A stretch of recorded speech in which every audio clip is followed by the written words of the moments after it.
Hey, before I kick off the podcast, I just want to shout out Next Door Clothing. Next Door, a clothing brand based out of Bondi in Sydney. They're making really nice jeans and shirts and hats. So go and check out their full range at nextdoorsydney.com.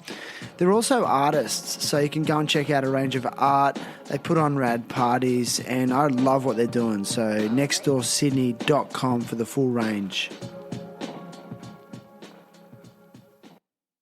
I'm having a good time. You are? Yeah.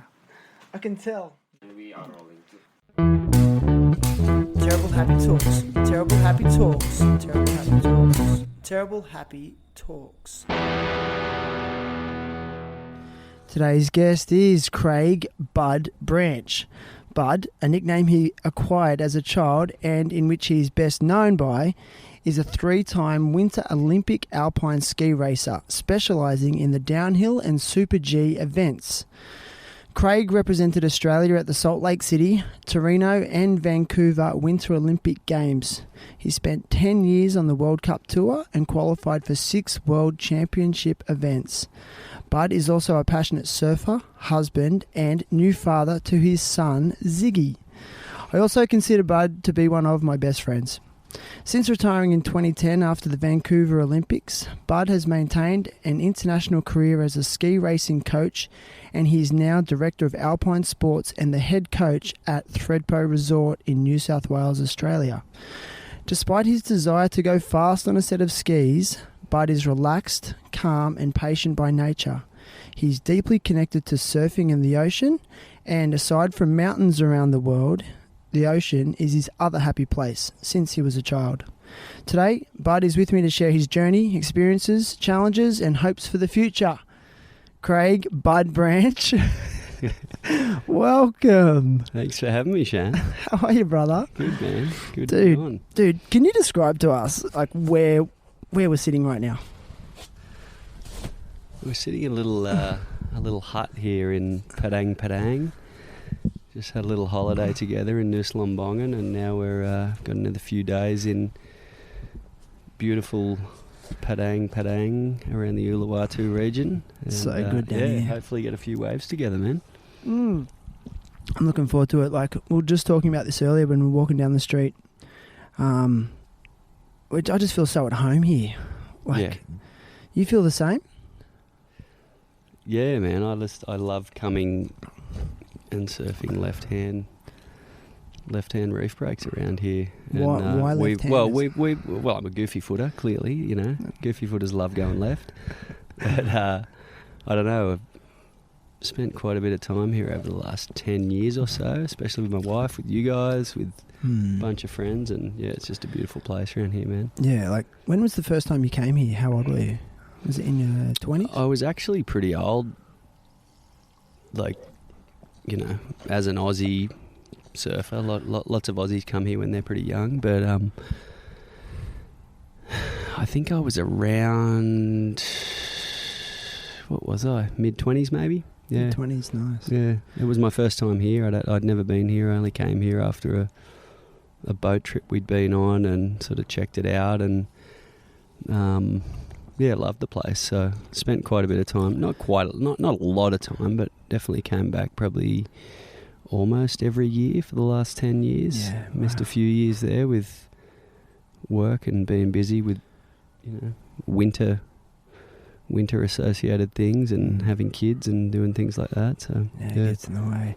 Like, aside from the epic waves and obviously predominantly left-hand waves down here on the Bukit Peninsula, which is like goofy footer heaven. Like, what else draws you to Bali? Like, it can't be just the waves. The people, man. It's beautiful here. And what about them? I don't know. They're just beautiful people. You know. Recently, I've realised how much they love kids. Like, it's been amazing. But before that, it's, you know, they're just the most amazing people. Great culture. Yeah. It's really nice to come here. It feels, and they love to have a laugh. Like, yeah, they just don't take shit seriously. No. It's just sort of how it should be. Like us, man.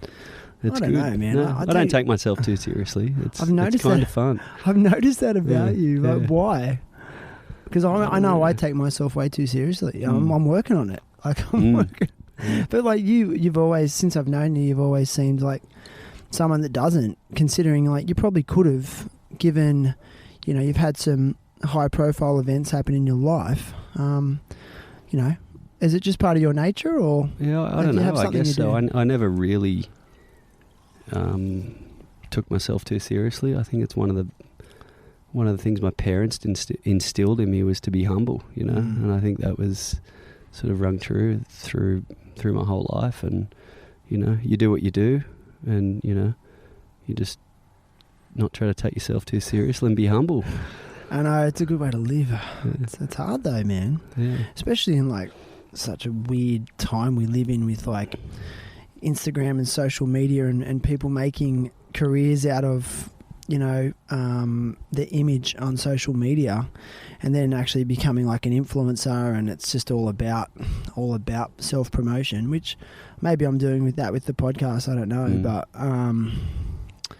yeah, it's just strange times. It is, it's weird, and I think I'd hate to be, you know, having to use that right now. I used to hate selling myself. I used to hate trying to go out there and push myself and sell myself as a person or an athlete. So, you know, I always sort of would prefer to let what you do the talking, you know. I just sort of, yeah, I hated that stuff, and maybe I lost or didn't get a lot of sponsorship that maybe I could have, but yeah. Anyway, I didn't like that, you know. Yeah, because you were sponsored by numerous brands for skiing, like, but Rip Curl was one, like your apparel brand, that were one of your sponsors, and you were also sponsored by various ski companies as well over the years. Yeah. Did you find that, like, when you started to get caught up in that, it became like how you sort of valued yourself as a person? Like, if you were getting free stuff and then other people were getting more free stuff, did you start to value yourself like that? Oh, not really, man. Not really. You know, like it was great. It was awesome to get that support, you know, especially from an Australian company like Rip Curl. It was awesome. But no, you know, it was nice to get, but I didn't sort of worry too much about what other people were getting. And yeah, you know, just did your thing. Yeah. So anyway, where'd you grow up? Grew up south of Sydney. When I was young, I grew up in a little place called Karela, which is about an hour south of the city, close to Cronulla Beach. And grew up there as a kid. Parents were super keen skiers. They were super keen sort of sports people. They loved everything, you know. They were surfers, they were skiers, water skiers, divers. My mum and dad, but both mum and dad were really, you know, sporty people. Yeah. You know? So, you know, especially, you know, quite a long time ago, my mum was like a surfer. She used to barefoot water ski. My dad used to. I think that's why he liked it, you know, because she used to do all that stuff, and that's like way back in the day when it was. Yeah. You know, it wasn't too common for the women to be doing all that kind of stuff, you know. So I just love being active, eh? Yeah, super active parents, and south of Sydney. So nice. We used to go down to either spend our winters down around the mountains, down around Jindabyne, and we also grew up, you know, spending a lot of time in the ocean down around Kiama. Is that where you learnt to surf? I'd say it would be, yeah, for sure. You know, I spent like every weekend or school holidays, which wasn't winter time, we used to spend down around Kiama there.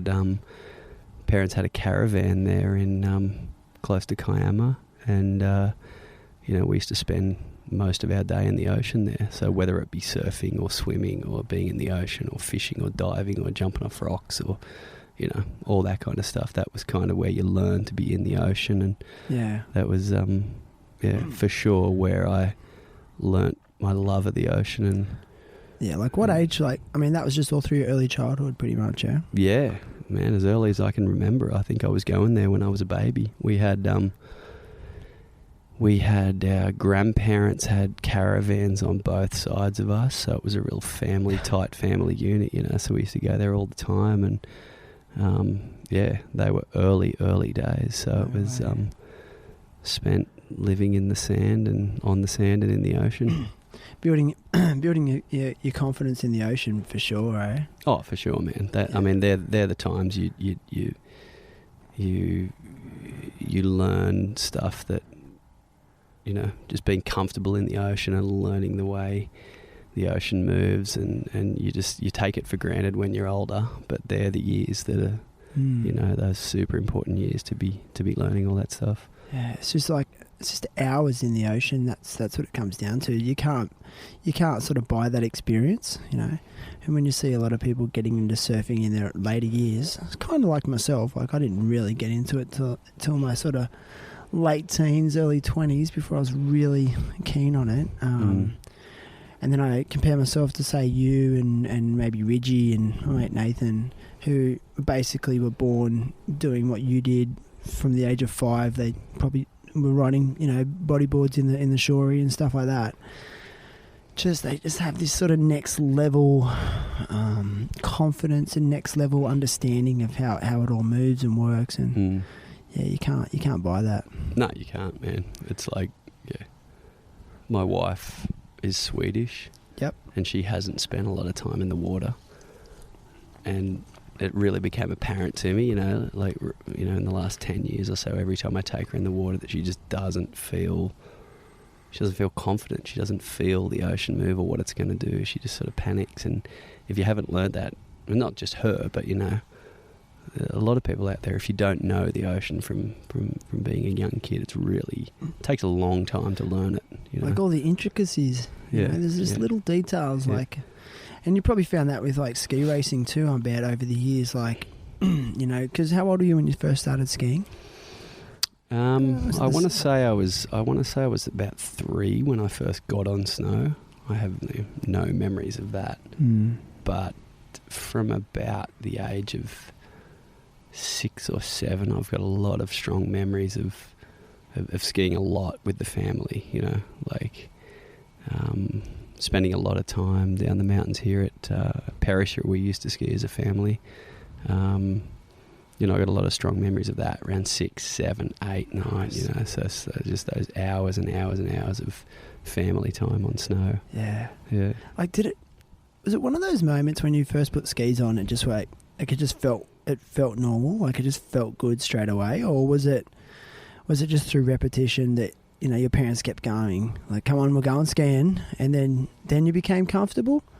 Well, I don't know.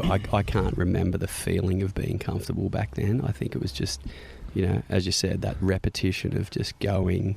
My parents loved it. We were a family that did everything together. So it was like, you know, I got an older brother and an older sister, and, you know, we all used to go and ski. It's just what you did. Yeah, we had family friends that skied, and it was, you know, you find those. I guess your parents find those friends that like to do what they do, and they've got kids as well, and you all go down and ski, and you just ski all day, and you ski from lift opening till lift closing, and you ski all day, and that's it, just over and over and over again.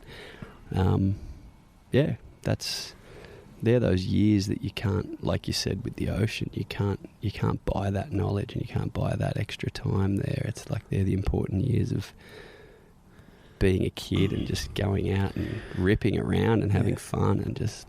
It's crazy. I remember when I was I started playing soccer when I was, my dad got me into like under 7 soccer, but I was like 6. And I remember I went to my first training session, and I had a moment, I was like, this is epic, because I was just like an ADHD kid with too much energy, and all of a sudden they're like, there's a paddock with a ball, just chase the ball, try and kick it in the goal. And then I remember I got home and he was like, listen, I want you to stand in the front yard and I want you to start juggling the ball. So, you know, try and keep it up in the air for as long as possible. And at the time I thought he was trying to get me to be better at soccer, but really he was just looking for things to get me the fuck out of the house, you know, and that'll keep him entertained. Yeah. He goes, try and juggle it 10 times, and when you've done that, tell me. And then after that, try for 20, and after that, go for 100, you know. And so it stays on end. But anyway, so I learned how Which is what we'll be doing with our 2 boys in the next... For sure. I'm going to push my kids. I'm not going to make any bullshit about that. I'm going to gently push them, because I think we talked about this, like, they don't know what they want. You got to, I don't know. Anyway, so then to this day, I'm in my 40s and I rarely pick up a soccer ball. Since those days of being 6 and 7, trying to learn how to juggle a soccer ball, I can pretty much just pick up a soccer ball anytime and just juggle it because it was those neurological pathways have just been completely ingrained. Yeah, they're there. So it's crucial. Yeah, it's like riding a bike. There's some truth there. It is, that's what they say. How'd they come up with that? Because you ride a bike when you're a kid. Yeah, true. You never forget. You get back on, you never forget. So, like, did they just put you into ski club early on? Or? That started through, obviously, I'm the youngest of 3, right? So, my brother and sister were both in the race club. And I guess as a younger sibling, you kind of get dragged along, and that's what you do. That's what you think you want to do because your older siblings are doing it. So I think I was around 9. I want to say I was 9 or 10, maybe 10, and which was quite young to join the race club back then. And I had to go and do a tryout day for the Perisher Race Club, and I think they knew I was quite young, and I went and skied with the head coach at the time. He was an Austrian guy that was, pretty strict Austrian. That's what they are. They're like, they were the kings of skiing back then. And I think he said to my parents, well, he was going to have to be pretty strong to make the grade here. And anyway, I went and skied with the head coach there, and he was impressed enough to let me join the club. So that was 10 years old, and that's where it all started. Perisher Race Club, 10 years old. Joined the crew there, and yeah. And then, so from there, did you start to get some results, and then? I guess, 10 years old, we used to do 2 race series a year. That was like the New South Wales champs and the Australian championships. That was like the 2 race series you do all season. And yeah, I started hitting the podium, either coming first or second in both of those each year. And there was sort of one other guy that was exactly my age, and we grew up ski racing together the whole way through, all the way through to the sort of the World Cup and the World Champs and Olympic level together, which was kind of bizarre. Two Aussie kids, showing some success on a world stage, which is pretty bizarre, really. Well, in a sport that's not really synonymous with Australia and Australian culture. No, not at all. That's what I've always loved about you and. Are you talking about Jono? No. That was Jono's a little younger than us. AJ Bear. Yeah. So AJ and myself were the same age, and met the guy when I was 10 years old, and we ended up skiing till we were 28 years old to 30 years old, whatever we were, around then, and going all the way and competing at the highest sort of level of the sport. On the world tour. Yeah, we grew up in a little ski resort in Australia together. Like I said, I've always found that so epic because it's kind of like the Jamaican bobsled team, it's just cool runnings. It's just so it must have been so hard, just to be from a country that has probably one of the shortest ski seasons in the world, and a program that's and mountains that wouldn't be considered. Would you consider them world class mountains? I guess. Look, they're fun. They're fun. There's some great skiing in Australia. Let's be honest. But if you compare it to some of the mountains around the world, I guess it'd be a stretch to call it world class. But it's definitely fun. I still love going and skiing in Australia. It's home. There's great skiing, but you don't have those huge mountains and big peaks and thousands of kilometres of terrain and interlinked resorts all over. It's just So when did you get a taste for that though? When was the first time you actually went overseas to ski? Well, I actually went overseas when I was 10 years old. I was also, whilst being a part of the Perisher Race Club, I was also involved in Department of Sport and Recreation program, which was obviously a government government program there, and that was run out of Jindabyne. It was a 3-week program which was run through August. There'd be a group of kids, say 40 or 50 kids, that would go down. Part of that program, at the end of that 3-week program, there'd be 6 scholarships handed out to go and travel overseas to Austria during our summer, obviously, which was about a 6-week trip, fully funded, no parents, just like... So I was awarded one of those scholarships when I was 10 years old, which was one of the... Wow. I think I was the youngest ever to sort of be involved in that. And so at 10 years old, I jumped on a plane. No way. And flew to Austria and went for 6 weeks with no parents and went that would have been went crazy. Over there. And I look back at it now, and it's like... I don't know, I look at 10-year-olds now, and I just it sort of blows me away that I actually went overseas without my parents at 10 years old and went skiing over there. I don't know. Times are different now, whether they are or not, but my brother Mick, who's been also a big part of my ski racing career, he was part of that trip. He was 13 years old, and I look back now and I guess my parents thought, well, he's got his older brother with him, he's 13, maybe he'll look after him.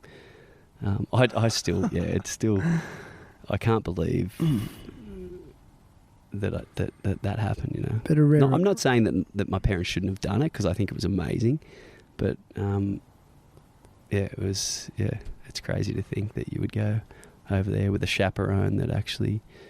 I don't think that chaperone that was meant to be living with us actually lived with us at the time. Yeah. So it was like the people that ran the hotel basically looked after us, and they were beautiful Austrian family that, really looked after us. It was amazing. Yeah. The first thing that came to my mind was like I'm sure you were being looked after and you were safe and all that. Yeah. But when you're 10, like I know when I was 10, I would have been scared to be away from my parents. Like even on a school camp, I'm like, I'd be like homesick and like, well, I want my mummy still. Like I was still in that, probably in that mode a little bit. Yeah, for sure. I guess I was. I do have some vague recollections of being, scared and alone and, having some of that. But yeah, I mean, one of the funniest things about that trip was, I'll never forget that my parents told me to, take it easy, be careful. You're going to a new environment. You've never skied at these resorts before. It's not Perisher. You don't know it like you know there. And I was like, yeah, all good. Day one, I knocked myself out cold. No way. Yeah, knocked myself out cold because I clearly did what they, told me not to do, and I wasn't careful with the environment, and I went off a blind roll and like down into a huge sort of gully, and basically face planted and knocked myself out cold. Day one, 10 years old. No way. That was my intro. That was my intro to Austria. So Austria, is Austria kind of considered like Mecca for skiers? Like if you're going to make it as a professional skier, that's where you have to. It's like a proving ground. Yeah, I mean, if you are an Austrian ski racer who has big success, like you're a rock star. Like that's it. Like you are. It's like their national sport. Yeah, it's their national sport. It's all over the newspaper. It's all over the TV. It's a pretty small country. And that's their thing. They've got ski resorts all over their country. They love it. They're passionate about it. I guess it would be like an Aussie swimmer or a footy player or a cricketer or the big sports of Australia. So yeah, you're a god. You're a king. You're a rock star. So if you go over there and you beat an Austrian in a race, you'd probably get some media coverage over there. Yeah, as the guy that beat their for sure. Their hometown hero. For sure. Yeah, or if those guys don't win, if those guys don't hit the podium in a World Cup, like everyone's asking questions why, and they spend a lot of money on that sport and they expect results. So they it's start like, sacking coaches. Sacking coaches. I mean, athletes don't last long if they don't perform. Yeah, right. They might make it onto the national team, and if they don't perform that season, they're gone. Yeah, right. So like, and there's another 1,000 guys behind them ready to just take their spot. Yeah. And that's part of the reason why they're such a powerhouse. Is it's like, you don't perform, you're gone. There's another guy pushing right behind you to take your spot. Like and if he's not performing, there's another guy, and that just it's just a flow-on effect. It's unbelievable how many guys are there willing to risk everything to succeed. When you say risk everything, like put their lives on the line to go as fast as possible. Oh yeah, for sure. Risk everything. I mean, you talk about like ski racing's a risky sport. You're traveling at high speeds. There's a lot of stuff going on. There's a lot of chance for injury. There's a lot of chance for things to go wrong. So, you got to be skiing at like 110% the whole time. Yeah. And there's dudes over there that are willing to do that and risk and push and push and push till things blow up. Yeah. Like, let's maybe gauge some of the speeds. Like, we've got to get to speed. So you're talking predominantly about the downhill event. Yeah, I mean that's a general comment about like risking, but yeah, I mean the speeds, the disciplines I skied in were downhill and Super G, and they're considered the speed events. The other two are the technical events. Speeds in downhill, which is obviously the fastest event. I think the fastest speed someone's been clocked in recent history is 160 k's an hour. That doesn't happen very often. I mean, that happens only very, very rarely, and there's actually one location on one of the World Cup circuits that happens. That's not that place, Kitzbühel. No, it's not Kitzbühel. Kitzbühel's, super gnarly, fast, bumpy, icy, dark, gnarly, but it's another place, one of the other classics named Wengen in Switzerland. Yeah, right. But I'd say, 100 you'd have to say 140 might be fairly common every now and then, but you'd say an average speed would be somewhere around 120 k's an hour. Yeah, it's still, you'd hit in different sections of the course. You'd probably be going anywhere from, I guess you'd say at the slowest you'd probably be going 80, 90 k's an hour. Yeah. You'd do 100, 110 quite often, and hit 120 very, very often. But that's not just on a straight either. Like, you're hitting rolls, you're hitting corners.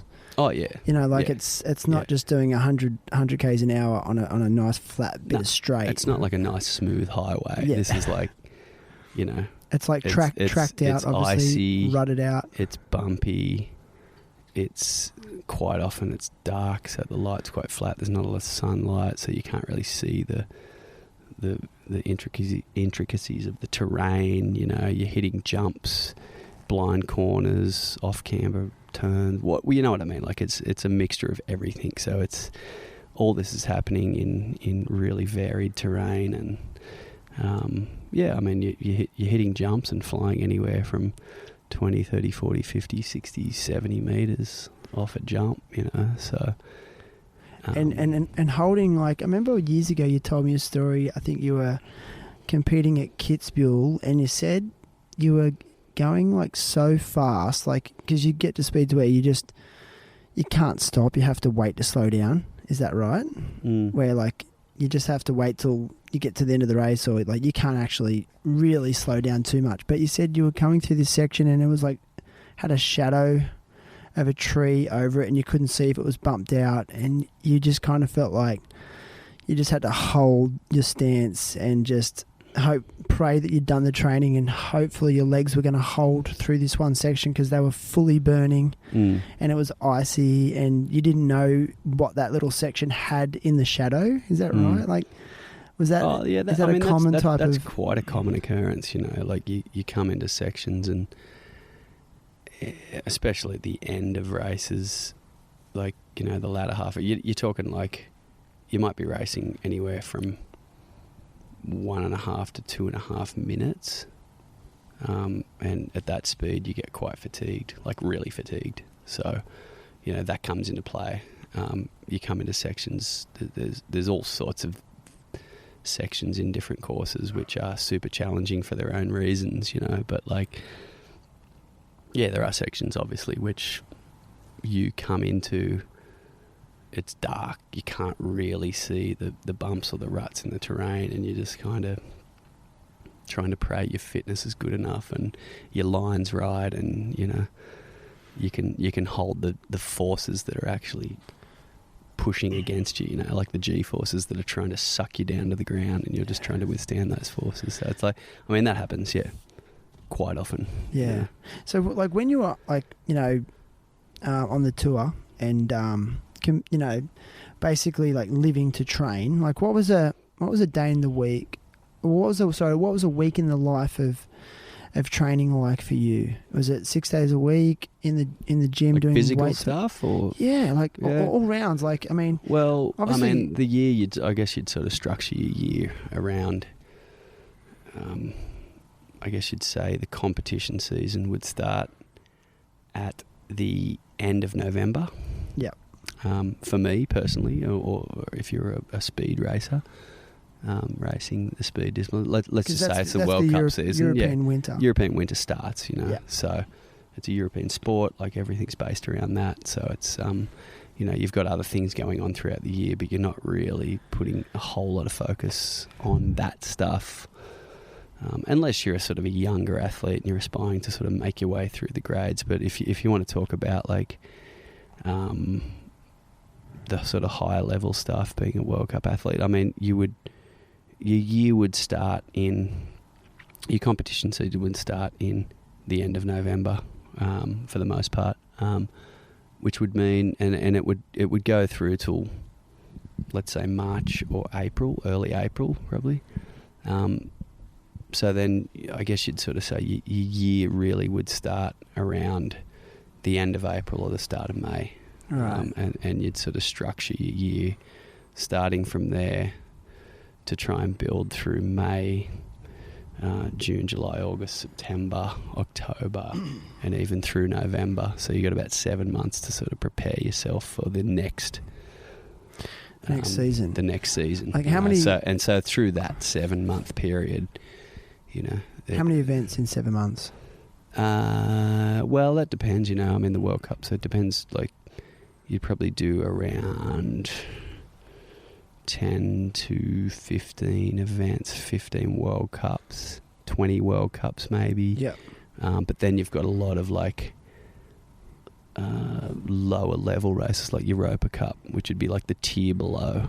You know, that's kind of like the feeding ground for World Cup, and you have to kind of... like the QS of surfing. Yeah, exactly. Yeah. It's set up basically like it's very similar to something like that. You'd have the World Tour events, and then you'd have the World Qualifying Series, and we had the Europa Cup Series, which was, you know, equivalent to that.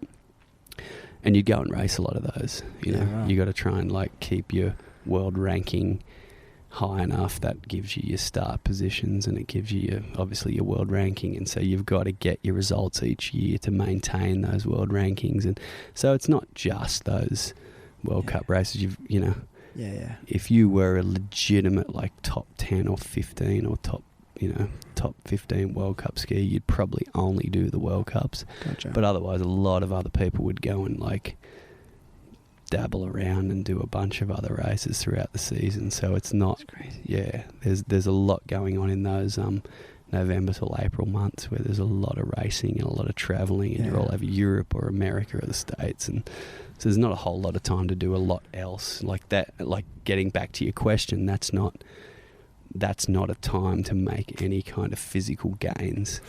That's kind of so all the gains are made from that in the off season. May till end of November And time. then you when know. the season's on, you're spending your time like preparing for the actual race and then recovering and looking all recovery, and injury you know. prevention, injury management, stuff like Exactly. That's all like your recovery.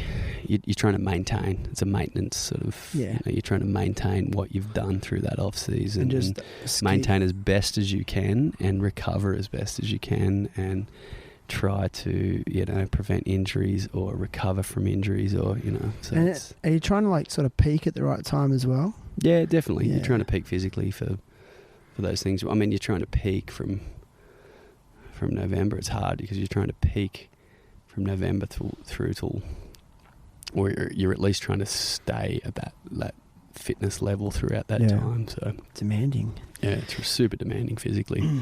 So like in the off season, you're doing a lot of weight training, obviously, because it must require a huge amount of strength in your legs and your core. I'm assuming. Yeah. But here's a question for you. There's a lot of drugs in cycling. Right, it's always in the media and the news. Is there a lot of drugs in the ski racing sport? Well, I don't know. I mean, I don't think there's been very few cases over the years where some people have been done for drugs, but you know, I don't know. I mean, I don't. I mean, it's a funny sport where it's like it's so demanding in so many different areas. Where like physically you need to be aerobically fit, you need to be super strong, you need to be agile, you need to be fast, you need to be, you know, you need to be like, okay. like there's so many different avenues that just being strong would not help you. Gotcha. You know, like, you know, so I mean, look, there's been very, very, very few. Because you don't hear about it. You don't hear about it much, but actually now you describe it like that, it's utilising a variety of different fitness. So it's like you said, it's cardio, it's strength, I mean, it's like, agility. Yeah. It's ridiculous how many, like basically every aspect of your physical being needs to be like at its height to. And then there must be that element of luck too. I mean, like there's luck. Yeah, there's luck. It's an outdoor sport. You know, you've got weather. You've got snow conditions. You've got sunlight. You've got shade. You've got wind. You've got all these different aspects of an outdoor sport, and they're constantly changing every minute of the day. You know? So it's like there is definitely some luck involved. Yeah. Like, would you always want your like heat to be earlier in the day? Because the course is like groomed and look, I mean, you know, faster. For the most part, I guess you'd say the earlier start number you have is most of the time an advantage. Yeah. You know, there's certain places, there's certain tracks, there's certain World Cup tracks,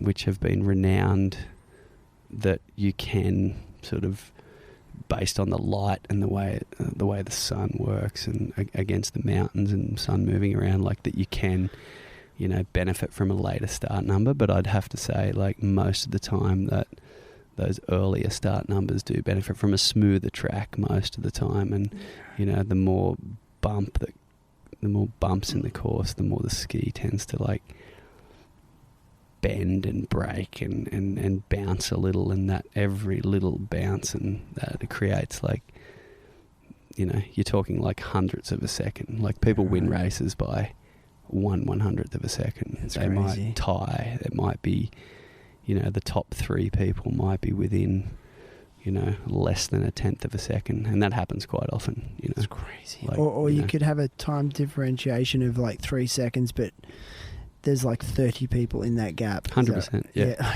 So it's like, quite often like the top 30 people in the world, and the reason I say that is like that's the way they you know, you score World Cup points. So there might be 60, 70, 80 people starting in a World Cup race, but only the top 30 people score World Cup points. Yeah. So the winner scores 100, the 30th person scores 1, you know, and that's sort of that elite level of the sport. So those 30 people can quite often be jammed into, you know, I've seen it jammed into like 1.5 seconds. No way. Over 1.5 or 2 minutes time. Like, so, mate. You know, so that's like. So like you functioned in such a competitive environment for so long. Like it must have worn you down over the years in terms of having to, you know, have that pressure of staying relevant, staying competitive. How did it wear on you mentally? Did you just get tired of the travel and then I'm sure the types of personalities that you were competing against were pretty big egos and characters to go up against? Like, yeah, I mean, I guess it's hard. Yeah, I mean, there were superstars all over the world, you know, that you're going against, and you're just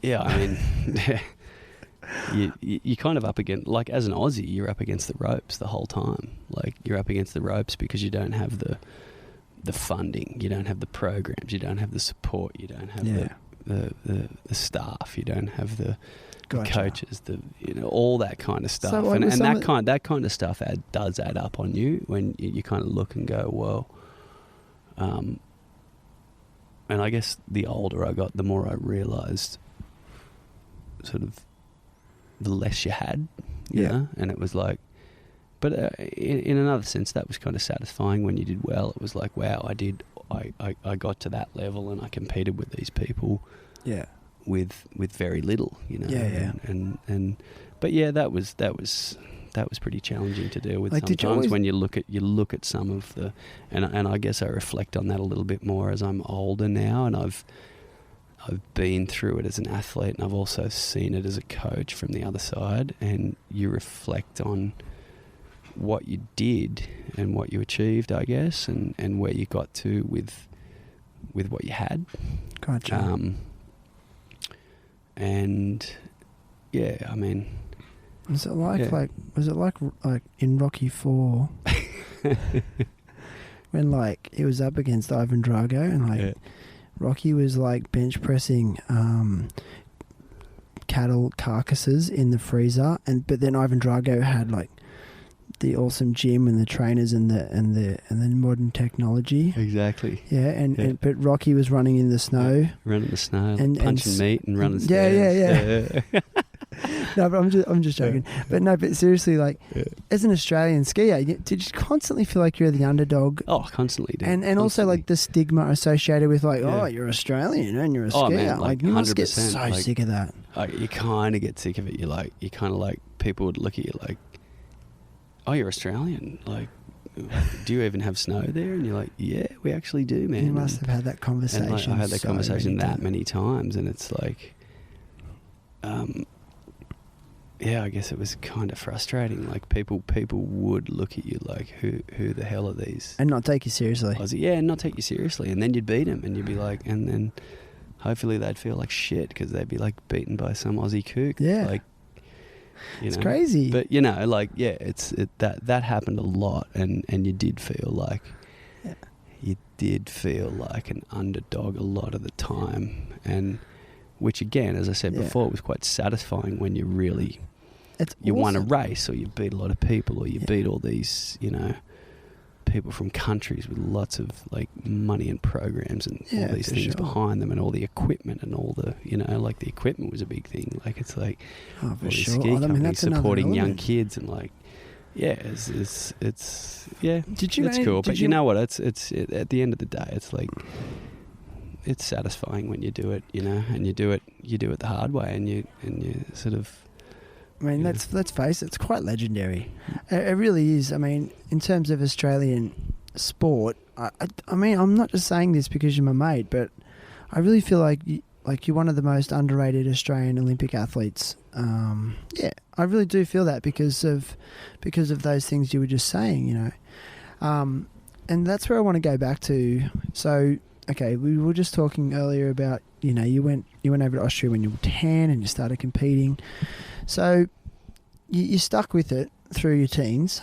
Okay, you were going to school at the same time, probably doing high school in Australia as well.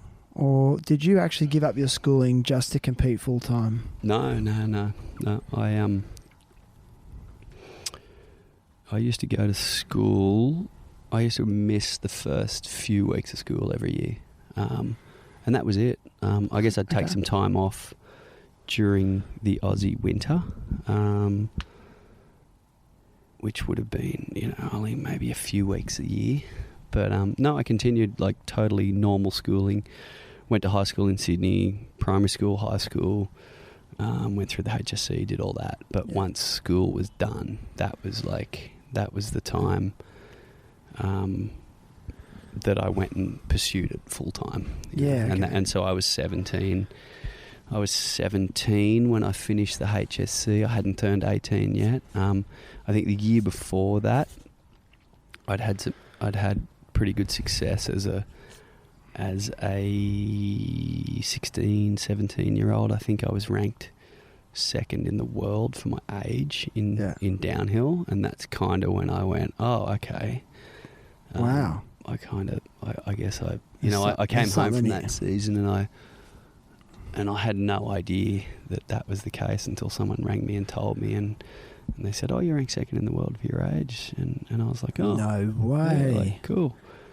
And then I guess that's kind of when I went, oh, I guess I should pursue this a little further, Well, that was my next question. Like, at what stage did you just decide to go all in? Well, it was then. Yeah, it was then when it was that, and then I finished school, and it was like, all right, So that from that age, that's when I started going and spending 5 or 6 months a year in Europe. Yeah, right. Yeah, because like when you get to that age, like post high school, that's when a lot of the big life decisions are needed to be made. Like, oh, am I going to go to university? Am I going to get a full-time job? Like, you start to think like an adult and all that. Whatever an adult is, I don't know anymore. Yeah. But then to commit and go, look, I'm going all in on this. Like, that would have been a big call. Did you have the support of your family? Yeah, it wasn't. I don't think it was really a big call for me. I think it's just what I wanted to do. It was like, I didn't even... maybe I regret it now that I didn't go to university. Why? Oh, honestly, why? Oh, you look back and you're like, a sporting career ends at a certain point, and everyone needs something to have. I mean, you do. Anyway, that's another topic of conversation. But I just went for it. It was like, all right, I want to go skiing. I want to go ski racing. I love it, and I'm going to do it. And my parents were never, ever, ever pushed me into anything. They were fully supportive. If I wanted to do it, they were like right there behind me, supporting me. So there was never any push from them to go in any direction, whether it be going to uni or going and being a skier. It was like, all right, chase the dream. Yeah. So that was kind of where it went to full-time skiing from there. I reckon it takes so much courage to make the decision to chase a dream like that. I think a lot of people, we all have dreams as a kid. Everyone does, in my opinion. I had wacky dreams of what I wanted to be, but I don't know. I think it takes a special type of person to actually then actually go for it, and that's what I find really intriguing. So then let's get to, I want to talk about your first Olympic Games. So your first one was the Salt Lake City 2002. In Utah. Yeah. So like, what was the qualifying process for that? That's a good question. Were you already qualified because you were the second fastest man for your age? No. See, by that stage I was 20. What was I? 2002. So I would have been 24. I think. Yeah, I was 24, right about to turn 25 when the Olympic Games happened. The reason every Olympic Games, the qualifying process is set by the Australian Olympic Committee. Yeah. So each one I went to, the three I went to were completely different.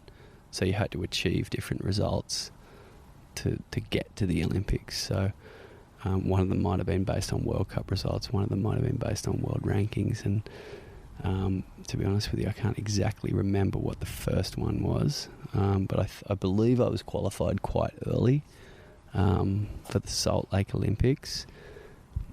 But that was, that was a tough one. I came into that super injured. What sort of injury was it? Well, yeah, I think it was 8 weeks prior to the Olympics. I had probably one of the biggest crashes of my life. No way. And I was at a World Cup in Italy, and things went horribly wrong for me through a compression and off a jump, and I ended up going backwards at 110 k's an hour and sort of slapped down and knocked myself senseless. I snapped the top off my arm, dislocated my shoulder, and got helicoptered off the hill to a hospital in Italy. So that kind of hampered the lead up to that first Olympic Games, which was And for those people listening, he's got a scar that looks like a big slug down his shoulder. It does. How long is that slug? It's about 10 centimetres long and thick. It's a good looking slug. Like a witchetty crab. So that was it was kind of heartbreaking when you were like 24 years old and about to go to your first Olympic Games. I'm in a helicopter going to a hospital in Italy thinking, all right, that's done. I'm done. And anyway, managed to... I flew home to Australia, had pretty intensive rehab going on,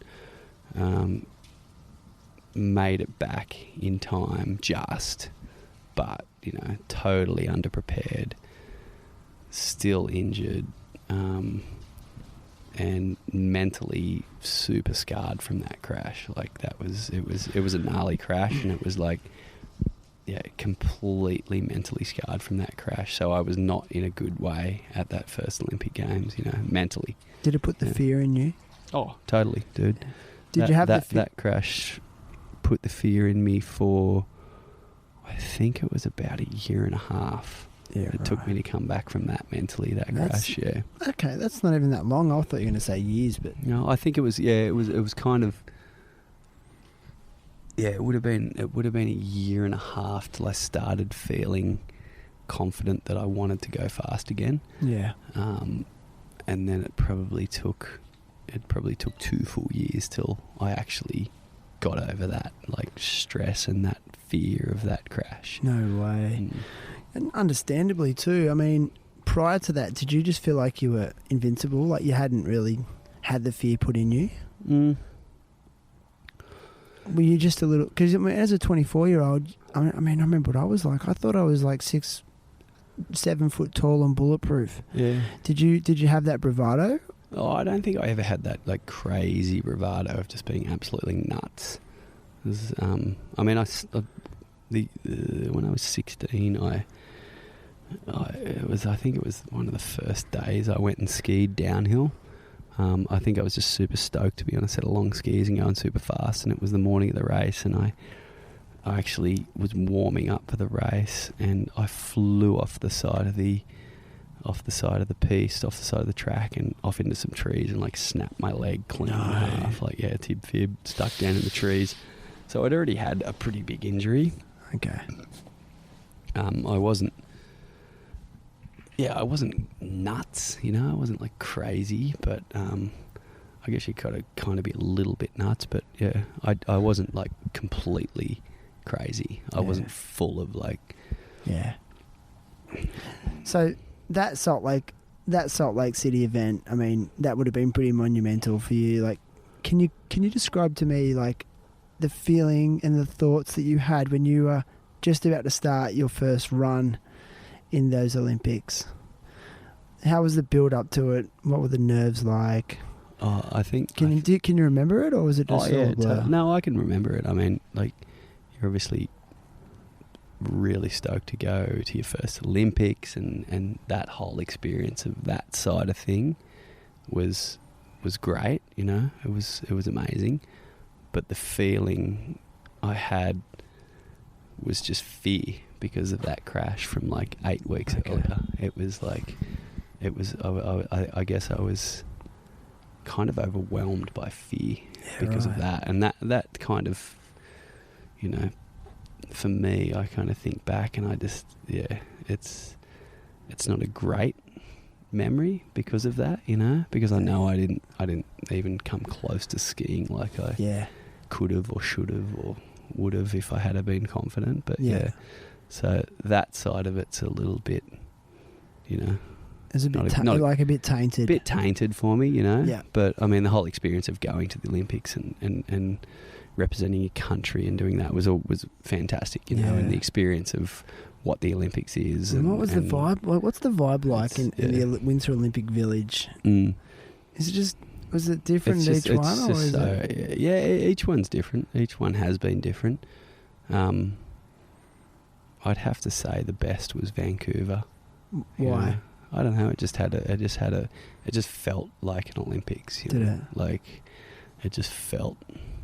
I don't know. There's a bit of a strong connection, I think, between the Canadians and the Australians. I think it was quite cool. There's a lot of Aussies in Whistler. Whistler was the third one I went to, and it was. I don't know. The feeling of it was just different than the other two. Were you a lot more relaxed the third time round?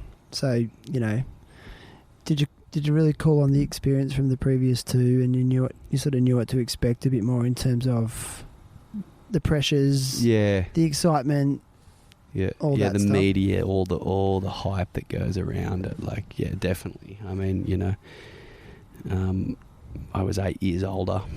Yeah, you've been to a lot of World Cup events. You've been to World Champs. You've been to other Olympics, and you kind of know what's going on.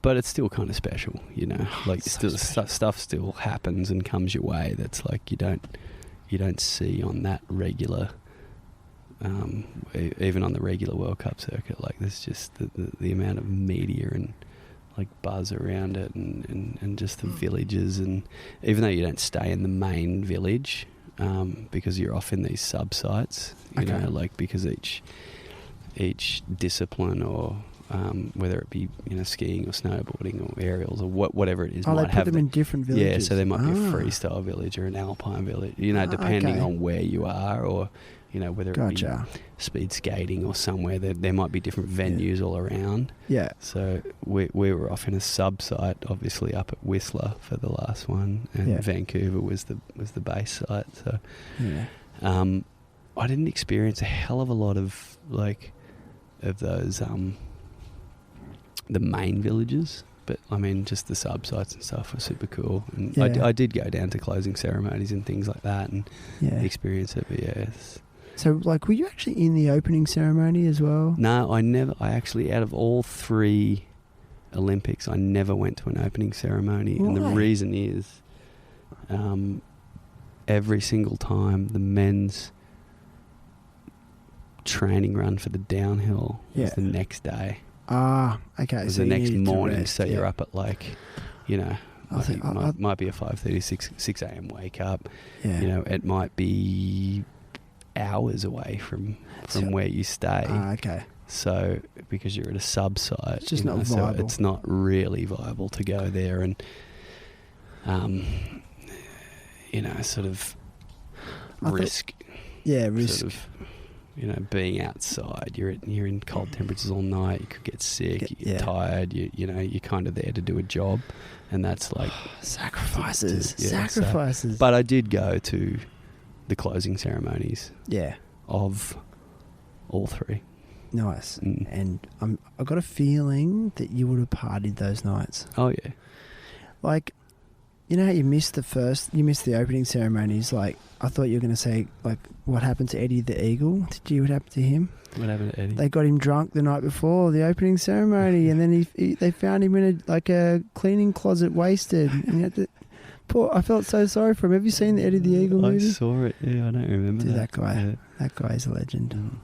Yeah. Anyway, sorry, tangent. Sorry, but anyway, listen. So Salt Lake City, epic experience. It had a lot of fear in you from your injury, understandably. So then between then and the next Olympics, it was just on the tour, training, competing, just going after it. Like, would you say you're in your prime after Salt Lake City? Would that be like the best form you were in? No. I'd say between Torino 2006 and between Vancouver 2010. Okay. So that sort of stretch through there was probably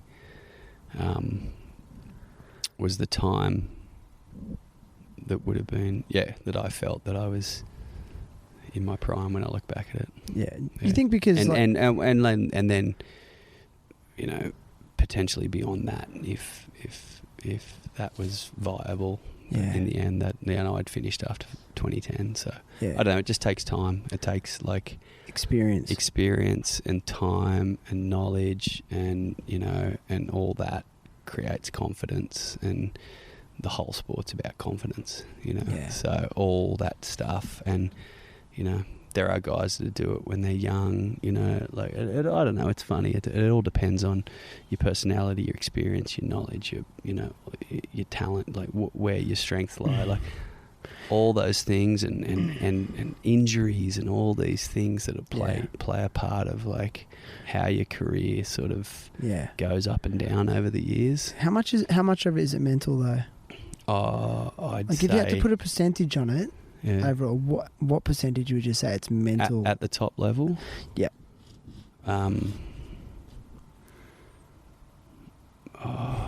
I'd have to say like a huge, like a majority. I would say a huge percentage of it is mental. Yeah. Like I've always said, and then even maybe I didn't realise it as much when I was an athlete, and I wish I did, but like now being a coach and standing on the side of the hill, you can actually see people that are confident when they ski down the hill, and you can see people that aren't confident.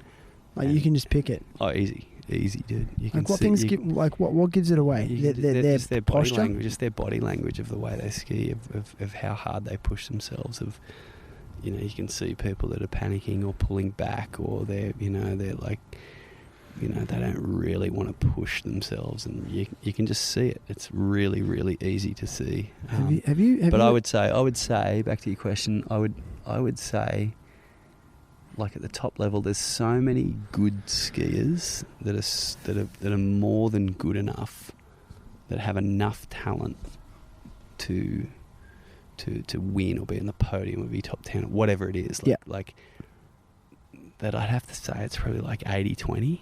Okay. 80-20. Like 80 mental, 20... Yeah. Like 80. It's ridiculous. Yeah. Yeah, right. It's ridiculous. Like I mean, when you get to that top level, like there's everyone skis, like in a World Cup race, for example. Yeah. Let's say there's 60 or 70 starters, like there's a lot of guys in that race that could be on the podium. They could be on the podium or whatever, you know, and a lot of it does come down to the mental strength. And so So what were you doing to prepare yourself mentally before a race? Not enough. Music? Yeah. I mean, you see so many athletes now with their headphones in prior to doing something. Yeah, look, it took a long time to figure out what worked best for me, you know? Yeah. There's, you know, you get a lot of, you know, talk to a lot of people, you talk to a lot of professionals, you know, sports psychologists, like all these types of people that are trying to help you, but it's really, it's hard. You got to a lot of it you got to figure out yourself, you know. You got to figure out what works best for you. Yeah. What gets you in the mind space to actually, you know, push yourself and commit to your plan, commit to what you're trying to do, and actually, it's gnarly, man. It's it just takes, again, it goes back to that experience thing, and it takes a long time, and it took me a long time to for me personally, it wasn't something about like getting hyped up or super aggro and aggressive to like try and push myself. It was for me, I figured out a lot later that it was more about being like in a calm kind of headspace to actually be able to to be able to be clear enough to be able to have a concise plan and actually push myself. It wasn't, I think you can still push yourself and be really aggressive in a calm way. Yeah. So it was, that was, it took a long time for me to figure that out. It wasn't about jumping around like a maniac and being super aggressive at the start. And that works for some people, but everyone's different. So it's hard, man. That's probably the hardest part, is to try and tap into what works for you, and then continually tap into that and try and get yourself in that mind space over and over and over again. It doesn't always work. Yeah. You can't always get yourself there. You can't always be like super, mentally engaged that way. Like it's, yeah. It's hard. It's hard, especially when you're about to throw yourself down a mountain at 100, 120, 130 k's an hour. Like there's all sorts of other things that come into it with fear and risk and how much you're willing to risk and what you want to. Here's a question for you. How did you find it, like, coming back to reality after being in those scenarios all the time? So like in the off season, then you come back to day to day, Cronulla or Kirrawee, or how did you find that? Like, because you are like you said, constantly in this really weird, sort of surreal life of traveling, competing, going fast, training, and then you come back to, a place where all your friends are doing the 9 to 5 and, buying houses, having kids. How did you find that? I think, when I was really young, before the 9 to 5s, it was school, and it was like, I used to go away, and when I was really young, I thought I was missing out because all my friends were home and they were all, groups of friends doing their thing, and then over time, I realised that actually I was the lucky one that was going away doing something different, and then it became, your friends that might have been partying, or like groups of friends having fun and going away and doing their thing, and like you sort of go through that a few times, and then it's and then it might be the jobs or the girlfriends and the wives and houses and families and things, and it's kind of hard. It's actually hard to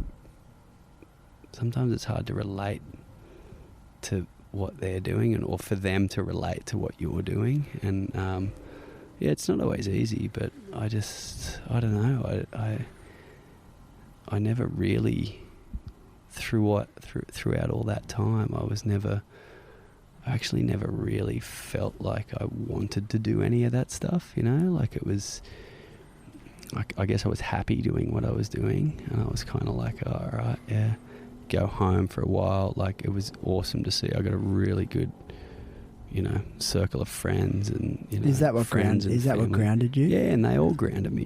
Like, they didn't treat me any different. They didn't treat me like I was anyone special or anything. And I'm super grateful for that. Because I think that's what keeps you humble.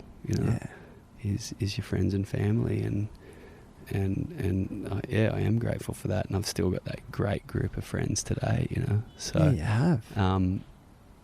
But yeah, it's not always easy to relate to what they're doing, and for them to actually know. And I don't, to be honest, I don't think a lot of them even know what I actually do, like, because they don't really, not that they don't care, but that they do care a lot, but it's like they're not interested in so much. They're more interested about you as a person, and they're your mate. It's not like they're mates with you because you're a good skier. Yeah. It was like they're mates with you because we've been mates since we were kids, and we're still mates, and we'll always will be mates, you know. Yeah. So, I don't know. Well, what about the friends? And I'm sure you would have made a lot of really solid friends and almost like family around the world as well.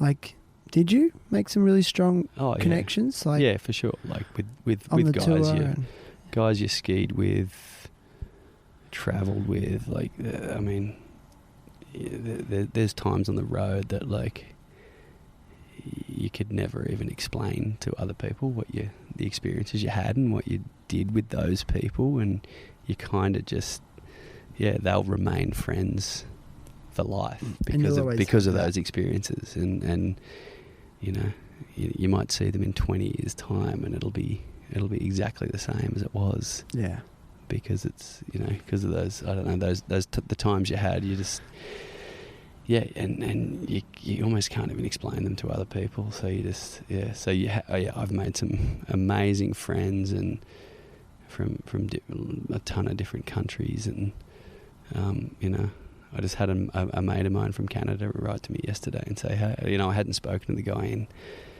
3 or 4 years, maybe longer, and he's like, hey dude, I'm coming to Sydney. It's like, sweet, come and stay, man. No way. Like just things like that, they just sort of pop up out of the blue, which is really nice, and I'm sure I'll see him. It'll be just like it was yesterday.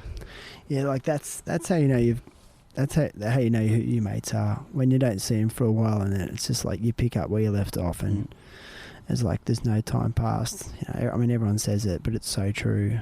Yeah, it is, and they're the best friends. Yeah, for sure. Yeah, man, that's so epic. And so look, we like then you sort of went to, you said Torino, Vancouver, all epic experiences, and now you're kind of in a different phase in your life. You are. Like it all sort of, after the Vancouver Olympics, you said that it was sort of end of your career, time to retire. And you transitioned into sort of ski coaching at a fairly high level. Is that right? Or? Yeah, so after Vancouver,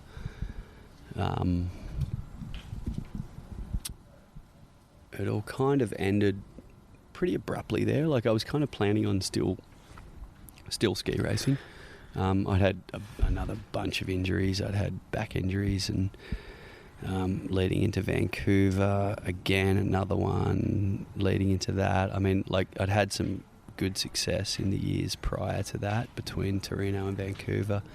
I really felt like I was getting into a place where I really knew, like we talked about before, how to tap into that mindset and what I needed to do to succeed. And but I just had these injuries going on, and then some stuff went on with funding.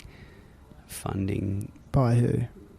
Australian government. Yeah, like the people that were funding the sport at the time, and they decided to pull the funding from the sport, and so that kind of made my decision pretty easy. Or I guess I kind of had to retire from there because it was, such an expensive sport. Without that funding, I couldn't continue. So from there, I went and started pursuing the coaching side of things. At the time, my brother Mick was he'd actually done quite a lot of coaching by then. He was working for the US ski team. He was working for the men's World Cup US ski team at the time. He'd actually been my coach for a number of years for the Aussie team. He'd also worked for the British World Cup team. He'd done a bunch of things by then, but at that time he was working for the US ski team, and I had a few coaching contract things happening in Europe at the time, and he suggested that I come along and help those guys out at a few of the big World Cups, and so I did that. I went to Europe and went and worked with those guys, worked as a coach on the hill. I mean, it was kind of weird. It was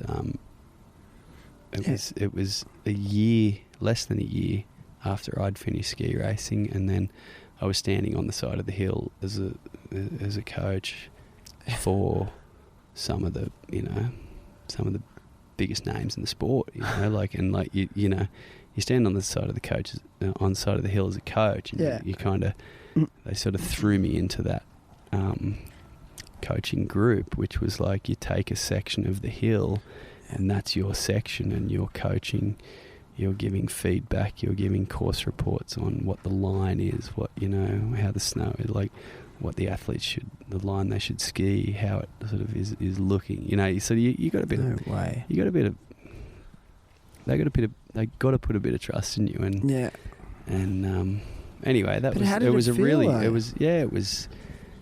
it was kind of bizarre, but I really enjoyed it, you know. There's a lot of pressure being put on you in that situation where like those athletes are trusting in what you see, your knowledge, and how you relay that information back to them. Like, it could be detrimental to their health. Really. 100%. Like, yeah. So it's, you know, so it was quite cool, and I really enjoyed it. And was it bittersweet? It was, I mean, not really. No. I mean, really, by normal standards, you had a really long career.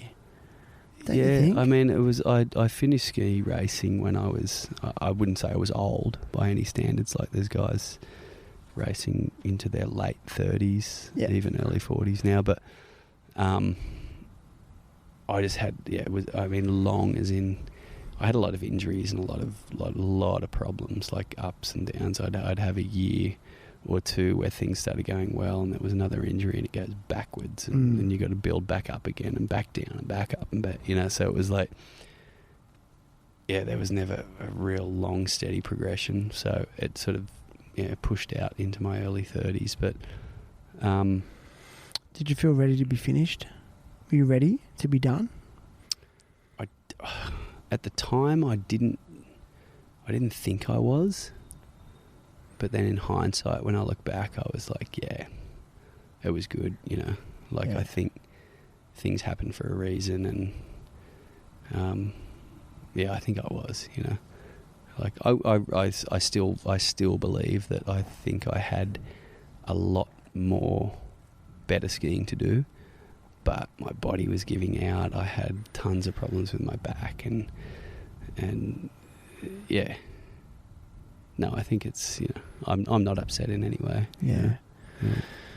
Crazy, man. It's just crazy. I still love, I've always found this interesting about you. Like, you've skied so much, which is a stance where you are facing forward, right? So your toes are pointing forward and you're going forward with your shoulders square, facing forward.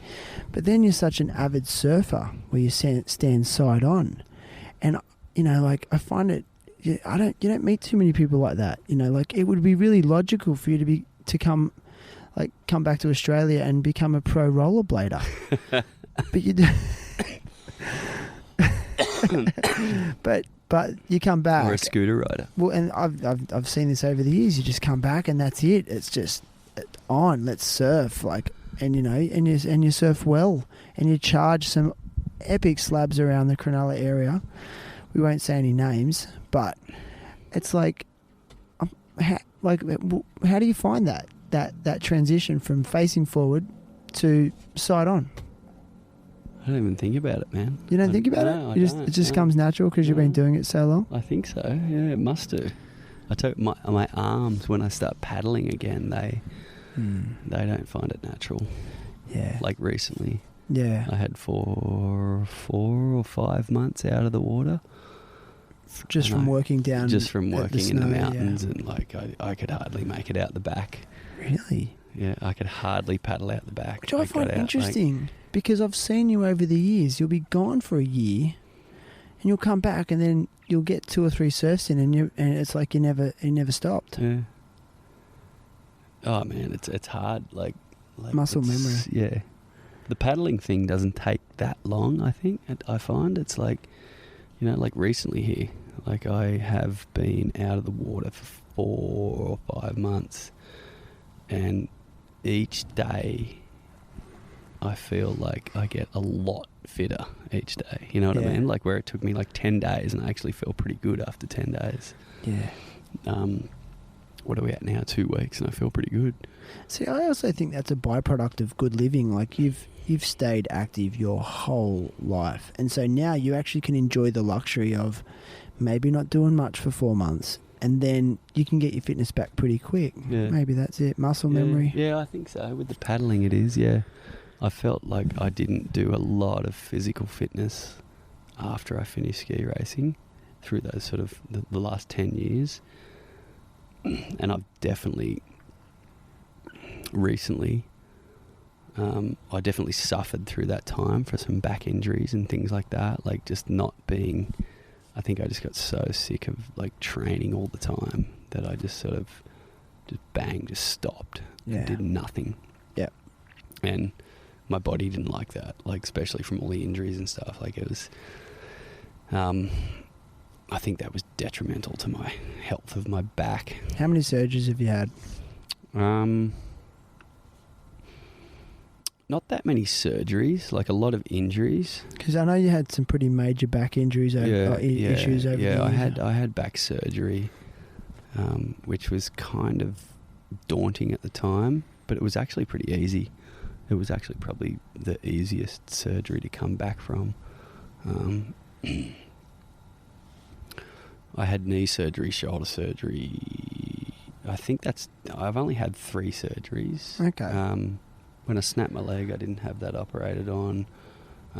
Just a clean snap.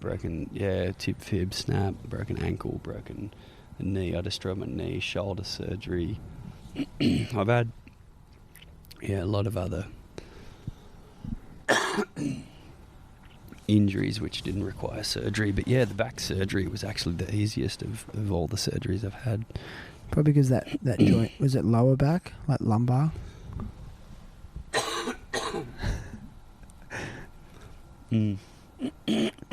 Tickle, mate. You got to tickle. And tickling is right there.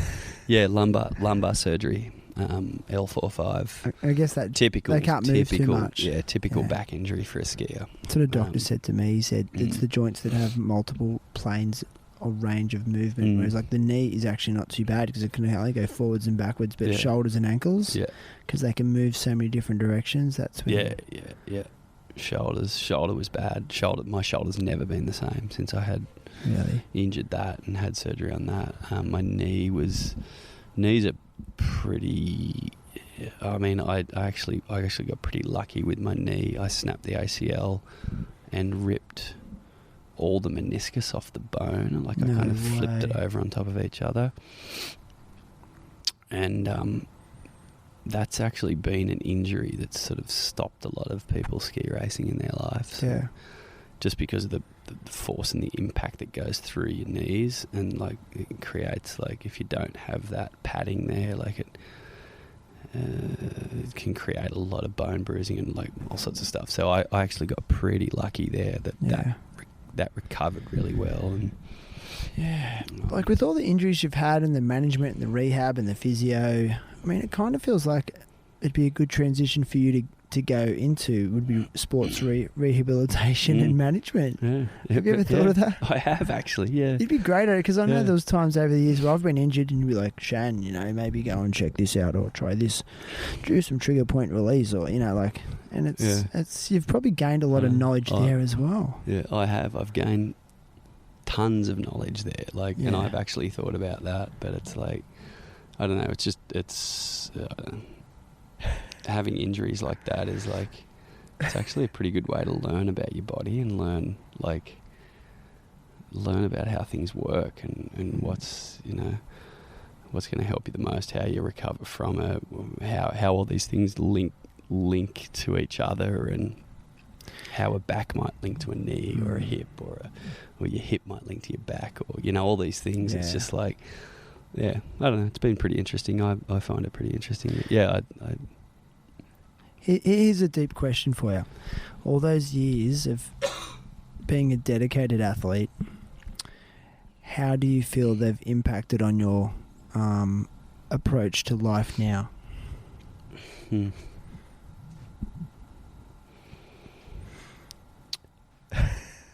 That's a good question. Too deep? No, it's not too deep. No, I think you learn. It's too deep. No, you learn a lot from being an athlete.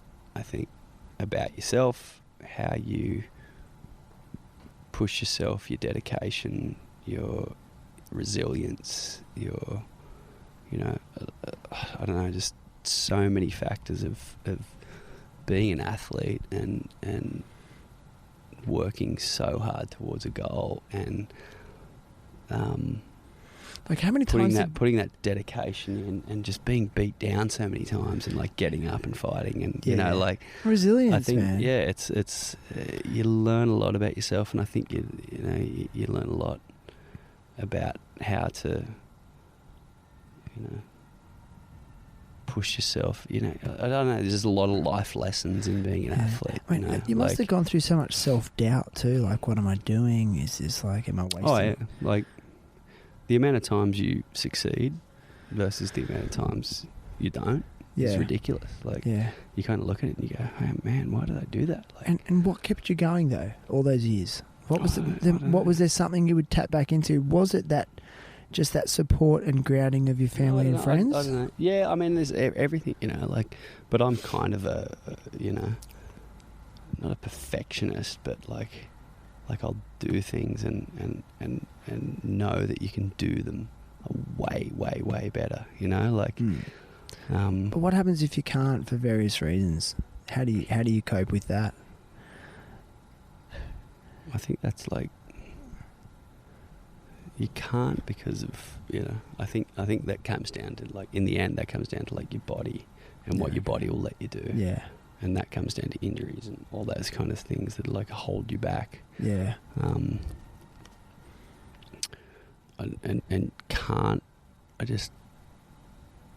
think mentally you can always do that, but like, you've just, they're the challenges, man. Like the mental challenges, the physical challenges are probably harder.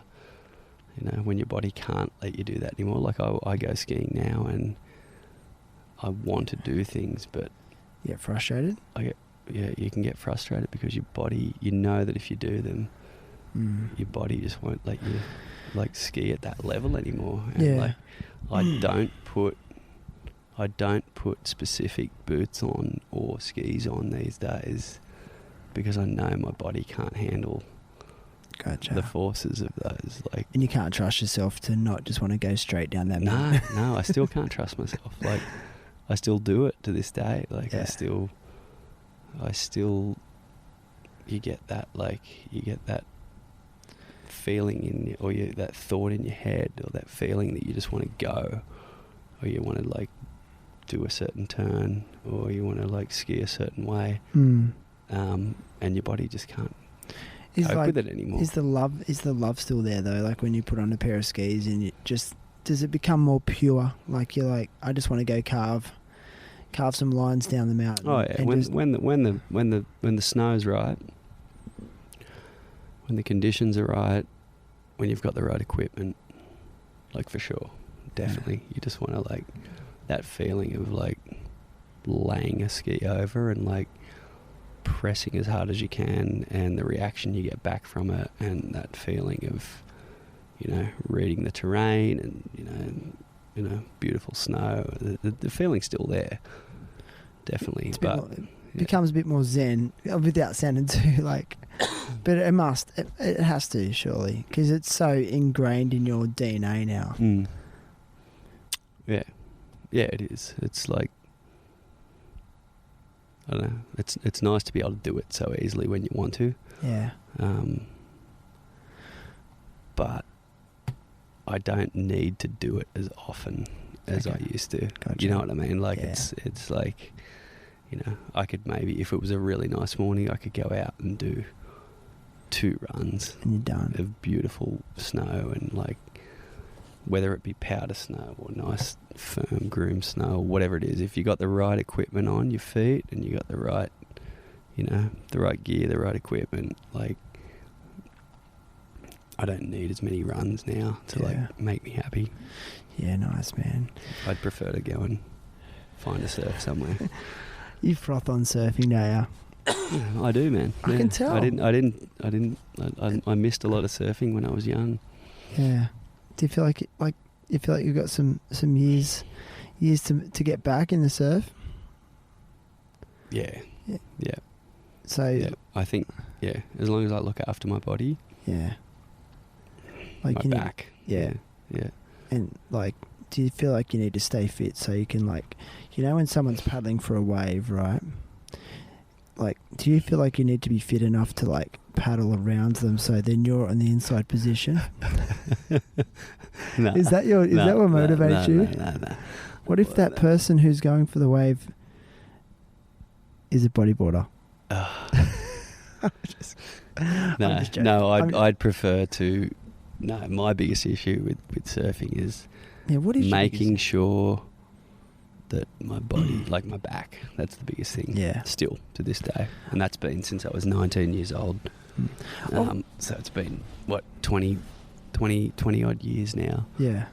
And making sure that I stay strong enough and fit enough that my back holds out so I can surf till I'm 60 or 70 or that's whatever. what I'm in for, the long game now. I just want to be able to, like, I say this a lot, is like I'm just really focused on being able to surf and skate for as long as possible. Like, so I'm really focused on injury prevention, like especially with the skateboarding stuff, because you can get injured so easy. And I went through that same sort of phase where I was like, I can't do what I used to be able to do. Not that I was ever that good anyway, but it was more just like, I watch a lot of skate videos and I see kids at the skate park doing crazy stuff, and like in my head I'm like, I just want to go for that. But then, like, I think wisdom has shown me that no, you don't need to do that, and you can't, and you're going to hurt yourself if you do.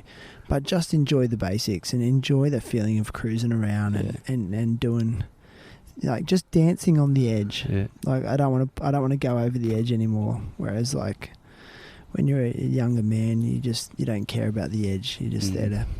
Until you injure yourself, I guess. So.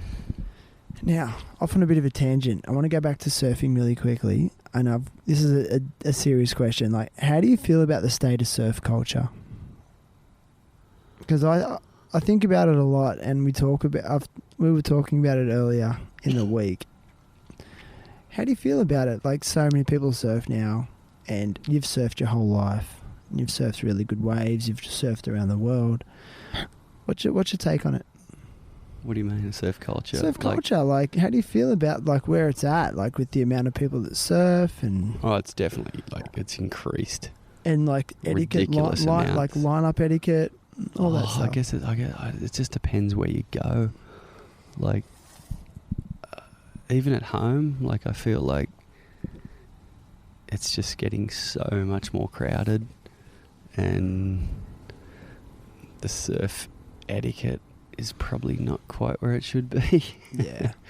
It's tricky, man. It's like, it's hard because everyone wants waves, and it's such a good sport. It's such a fun sport, and everyone wants a part of it now. They do. You know, and there's no regulation on where you can go, like how good a surfer you are, as opposed to where you can go. Like, anyone can, you know, you can almost get out to almost any break. Like, like, regardless of your skill level. And it's kind of like, and I don't know, you see a lot of people that come out and surf and don't really know the etiquette or surf etiquette or surf knowledge to actually even surf some of those breaks. Or so I don't know, but like, dude, it's hard. Like, you know, the surf industry has grown so much over the years that it's promoted surfing and everyone wants to be part of it. And with that comes a lot of people, and there hasn't really been a lot of education on. There hasn't. And to me, it's so simple. It's, to me, like, it's so simple. Like you said, education is the key. Like even in Wollongong in Australia, there's a surf. They call it it's a surfing reserve where the farm and Mystics are. Like, which I know you know that area well, growing up down there. And they've just got like a simple big sign with like surf etiquette. You know, like, this is what's. There's a sign there. There's a sign there now, and it says. And there's also one in Angari at Angari there, which is sick. Yeah. And it's just like, this is what dropping in is. This is what snaking is. Right. And then it says things like, make sure you communicate if you're splitting the peak. Like things like, and like just those little details just make such a big difference. And I kind of want to promote it. Like, like how hard is it just to go, hey, like, or give someone a wave every now and then. Like you don't need to paddle for every single wave that breaks, and like, I have to tell myself these things as well, but I don't know. I reckon like awareness is key, but then it gets really tricky with when you've got so many different nationalities who are so into it now that weren't into it. Like I'm noticing it in Bali. There's a lot of Russians that surf, and they actually moved to Bali. And, right. And and they're right into it, and they're getting good, So it's going to be hard to communicate. That way too. So education, man. It's education, tricky. Communication. So anyway, listen, what's next for Buttos? What is next?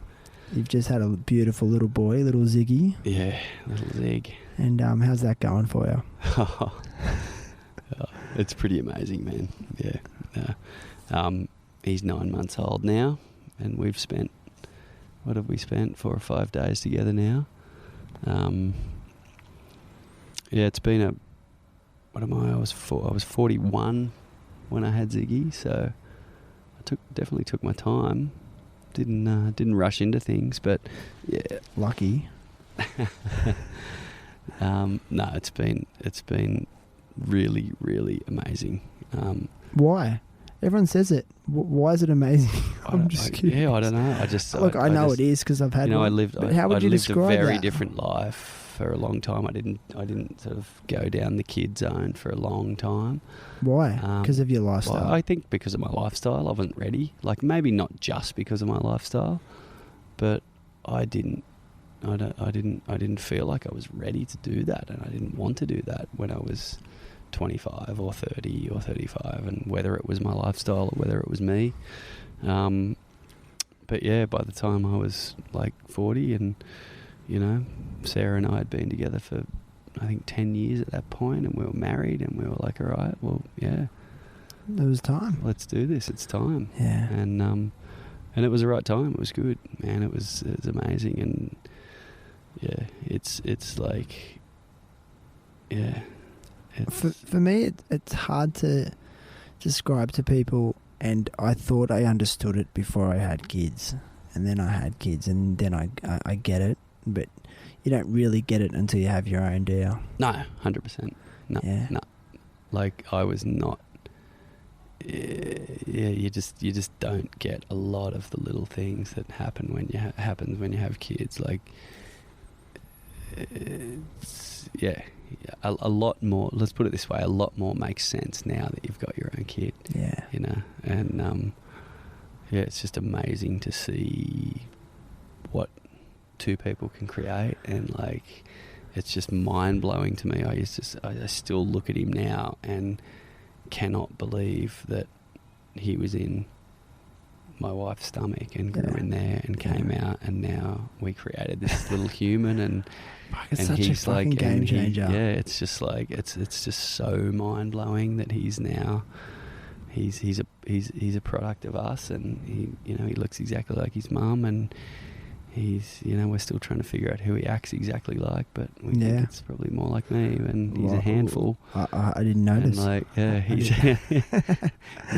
it's just amazing. It's just mind blowing. It is. Yeah. For me, I had this moment. It was like, okay, all of a sudden, my perspective on life just changed. Like I know every parent has this. I was like, oh, okay, like, I guess my purpose, my purpose is it's to perpetuate life on this planet. Like, just put everything into perspective. I was like, okay. Because prior to that, I didn't realize how just selfish I was for my whole life. Like, it was all about me. Yeah. And these kids, like, they so force you to get out of yourself and get out of your head and just think, like, if you think it's all about you anymore, what, you're dreaming, because you got nowhere to hide. Like, it's like, oh, dude, they make you so vulnerable. They do. And you're just like, I don't know, it's like super challenging that those first like for me anyway, the first, I'd say like 6 to 8 weeks was just like where you just, mentally challenging. Like Scared? I was scared, like just not knowing what you're doing, like not having a clue what's going on, like just, sleep deprived, all those kind of things, just like super challenging, super mentally challenging.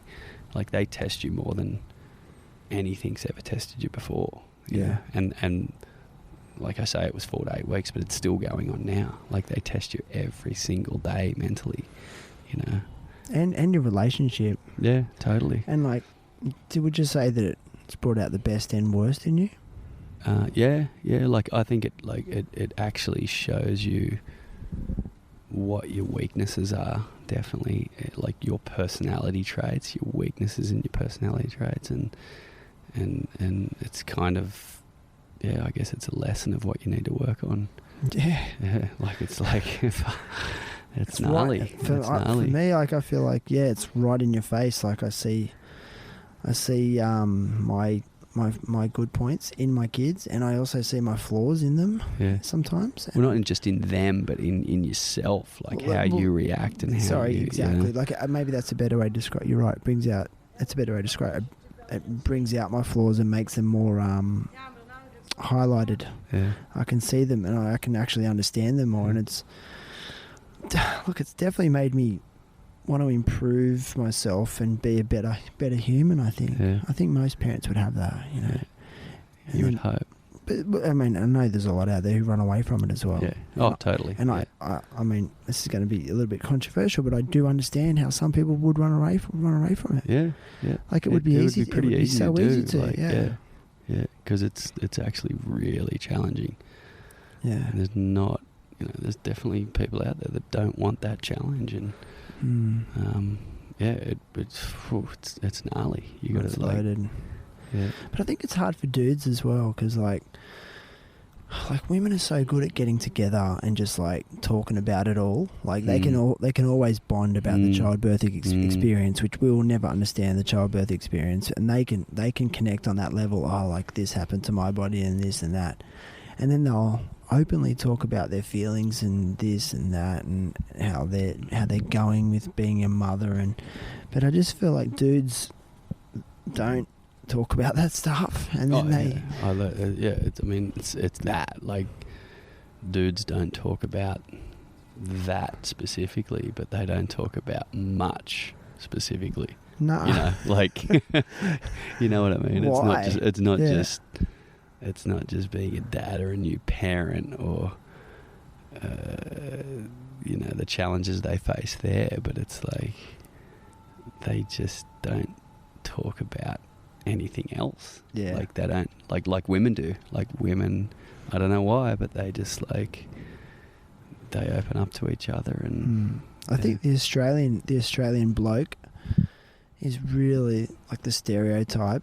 That's a big stereotype for the Australian bloke, is that you don't go too deep. You don't go too deep. You don't let your mates know that you. No, I'm having a tough time here. Like, it's different. It is different because I've got. You would have seen that overseas. Well, my wife Sarah's Swedish, and the culture of those guys and those people is very different. Did you find it weird at first? Like, not weird. Yeah, I guess I just I can tell that they're when I hang out with them, they're different. Like they're a lot more. I'd say they're in general, and this is sort of a generalisation, but they're probably a lot more emotional or sensitive, connected. Like talk to each other about more stuff. Like different to Aussie boys. That's what I'm like. The last year, that's been a huge learning curve for me because I'm sort of surrounded by a more diverse range of nationalities, and I'm seeing males from different countries who are very different to the Australian male and are like emotional, sensitive, and like it's just been a bit of an eye opener because I've been so conditioned that this is what a bloke should be throughout my whole life in Australia. And I've met a few dudes that like, that's not a bad thing either. It's just been like, oh wow, like, you know, it's been different in a good way. Yeah, definitely, good way. Yeah, man. Well, listen, it's been epic. It's been an hour and 43 minutes. Really, buddies. an hour and 43 I didn't minutes. know. I didn't know you could talk that long. No, Yeah. neither did I. How's your voice box? A little rusty. Yeah, right. Listen, while I've got out, I'm going to do something I've never done before, and like maybe you can just help me through it because Okay. it's really out of my comfort zone. And I'm going to plug something, and it's because I feel really like passionate about it. And there's one of our previous guests, Dr. Changa Kulukuratni. He is an internationally recognised physician, doctor. He's also an advisor to the World Health Organization. He wrote a paper on infectious diseases, specifically dengue fever, and he's been regarded as a leader in the study of dengue fever. He's also a really interesting guy because he challenges the modern health system and the overprescription of medication, and this curative approach that a lot of health systems are taking to medical conditions as opposed to a preventative stance. And he wants to change that, which is really interesting because he's a traditional doctor and general practitioner, and he's seen the dark side of medicine and this over prescribing, and he talks about times when he was a doctor he would get reprimanded for not writing enough prescriptions, you know, and he's seen that like you just have to look at epidemiology and the data around it that that approach isn't actually helping the health of countries. It's hurting it, and it's just making pharmaceutical companies richer and richer. So I really respect him for stepping out, but you know, good on him. Like he's a bit of a cowboy in that department. And anyway, him and his friends have got together and they've started up a website called samanahealth.com, and you can actually subscribe to it for $50 a year, and then you can have instant communication with them via text message, email, Skype calls, and they will consult with you, so you can get a doctor's consultation, like a legitimate, really good general practitioner's advice online, and then they can refer you on, so you can actually take more ownership of your personal health. And that was something he talked about, like people aren't taking ownership of their health. As soon as they've got like a bit of a cough or a sneeze, they just go to the doctor and the doctor prescribes some antibiotics or something like that, when really they could have just managed it themselves with some you know, like a hot lemon and honey drink. Like that's a really bad example. So yeah, it's samanahealth.com, and it's like a $50 subscription, and you get instant access to general internal medicine advice, immunology, infectious diseases. They can give you advice on nutrition, and they're also donating a percentage of their profits to a school in Sri Lanka. And yeah, it's great. And like I said, samanahealth.com. That's SAMANA health.com. There you go. There's my first ever plug, and it's because I really believe in it. It's good. I'm not getting paid either. Yeah. How'd I go, bud? Great, Jen. Good plug. Yeah. I feel a bit funny. I was always a bit like, I'm not going to plug shit all on this fucking podcast, but I did it. But it's only because like a good one to plug, dude. You reckon? Yeah. It's because Dr. Changa. He was episode 4, and then he came back on, but he's actually left Bali because he's, I don't know, just being a legend, helping people around the world. Yeah, he was a previous guest who just gave up his time and just want to help. He actually messaged me and said, would you plug it? And I was like, dude, for anything for that guy. Like, he's like a modern day Buddha. Yeah. He even looks like Buddha. Yeah. He wouldn't mind me saying that. Really? Yeah. Anyway, buddos, listen, man, it's been epic. And I also just think it's so weird that, like, it's so rad that we're doing this at the Pink Cocoa. I know, like, we've got so many good memories here, bro. A lot of fun here, man. Thanks for having me on, dude. Dude, thanks for being on, man. Yeah.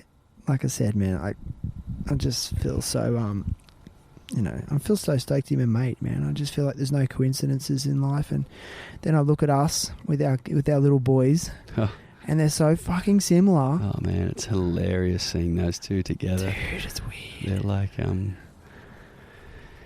They're like brothers from another mother's. They are. It's hilarious. Like that photo we got in the pool with you and I, like we've both got a beard, shaved head, and we're sort of like the same height. And then our two little boys were both like this close in age, same size, blonde hair, fair skin. It was trippy. And they got the same personality. And they just want to wreck shit. Yeah. It's rad. I'm so proud of them. Yeah, it keeps us tired, man. Keeps us tired.